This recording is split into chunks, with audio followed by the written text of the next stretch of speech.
بسم اللہ الرحمن الرحیم۔ آپ کبھی نکاح پہ ضرور گئے ہوں گے۔ نکاح کے بعد چھوارے تقسیم ہوتے ہیں۔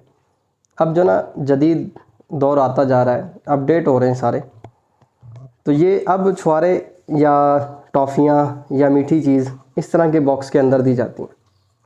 میں بھی ایک نکاح پر گیا تو وہاں جب مجھے یہ باکس ملا تو میں نے دیکھا اس ڈبی کے ڈھکن پر نا کاغذ ایک لگا ہوا ہے، اس کاغذ کے اوپر آیت پرنٹ ہوئی ہوئی تھی، آیت لکھی ہوئی تھی۔ اب میں یہ سوچ میں پڑ گیا کہ یہ کتنے لوگ اس کا ادب کریں گے، کتنے لوگوں کو اس کا پتہ لگے گا۔ تو میں نے جہاں تک ممکن تھا وہاں تک میں نے یہ بات ان کو کہی کہ آپ اس کا ادب کیجئے، کیونکہ اس پر قرآن پاک کی آیت لکھی ہوئی ہے۔ لیکن یہ تو وہ جگہ تھی جہاں مجھے پتہ لگا اور میں نے پہنچا دیا۔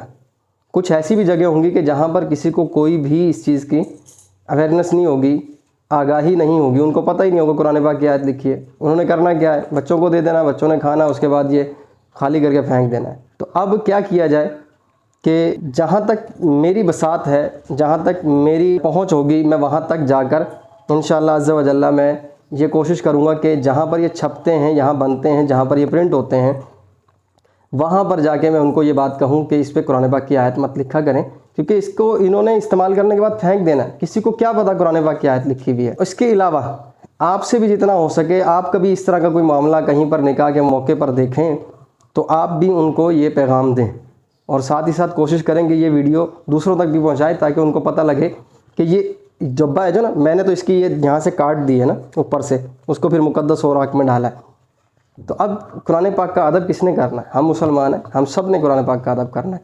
تو آپ سے بھی جہاں تک ممکن ہو اس کی بے ادبی نہ ہو، تو کوشش کر کے یہ پیغام دوسروں تک بھی پہنچائیں، دوسرے لوگوں کو بھی پہنچائیں۔